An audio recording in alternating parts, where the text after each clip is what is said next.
Seguimos con la reparación de la radio Inter-Texas AM.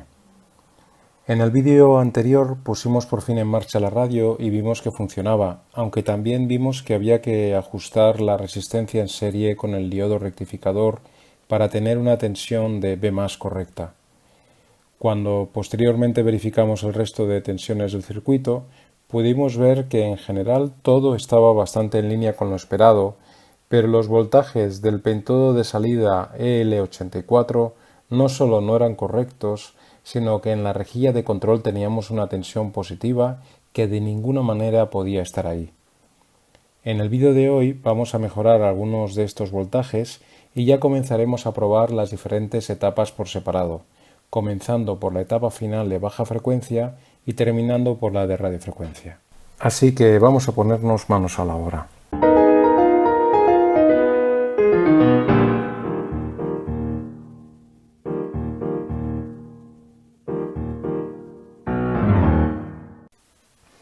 Habíamos medido una tensión de 0,26 voltios en la G1 de la EL84, cuando lo que deberíamos medir es una tensión cercana a 0 voltios, pero en cualquier caso nunca positiva.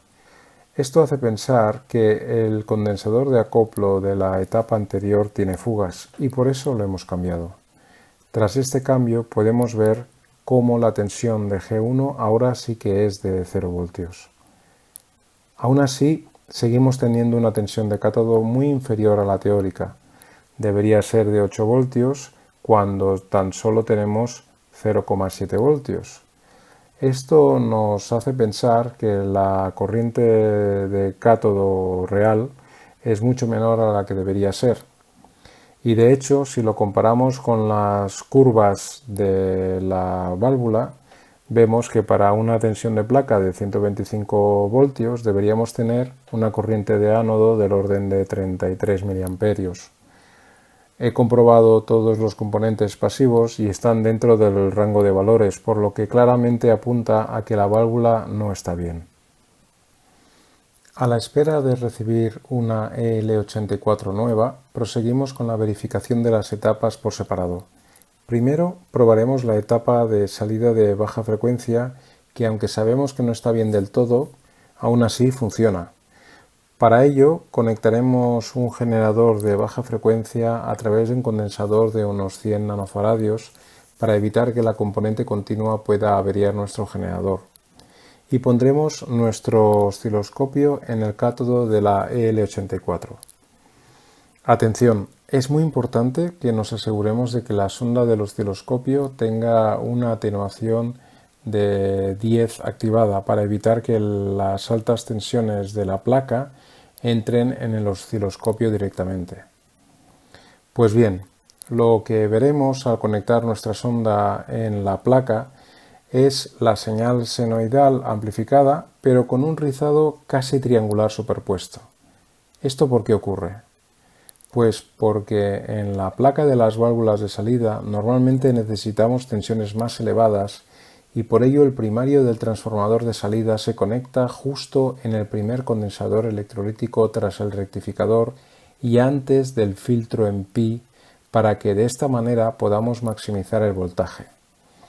Y en este punto tenemos todavía bastante rizado, como podemos ver si conectamos el otro canal del osciloscopio. ¿Es este un problema? Pues la respuesta es no, porque aunque tengamos un alto rizado en el primario, lo que pasa al secundario y por lo tanto al altavoz es proporcional a la corriente de placa que cambia en función del voltaje de rejilla G1, por lo que esta variación de voltaje en modo común queda rechazada por el transformador. Nosotros también podemos implementar esta cancelación en el momento de hacer la medida. La mayoría de osciloscopios de hoy en día permiten visualizar gráficas en función de una operación matemática entre los dos canales, una suma, una resta, una multiplicación, etc. En nuestro caso, lo que haremos es restar ambos canales para cancelar el rizado tal como se ve en el vídeo. Para que esto funcione correctamente, debemos tener la misma ganancia en ambos canales del osciloscopio.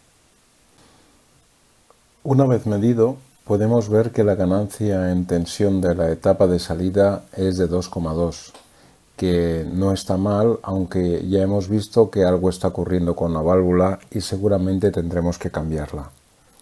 Por otro lado, hemos medido la ganancia de la primera etapa de baja frecuencia, viendo que tiene una respetable ganancia de 42. Así que podemos dar por casi buena la etapa de baja frecuencia, a pesar de las discrepancias encontradas en la etapa de salida y a la espera de recibir una VL84 nueva. Y esto es todo por hoy. Ya tenemos la baja frecuencia comprobada y en los siguientes vídeos pues seguiremos con la FI y con la radiofrecuencia. Hasta luego.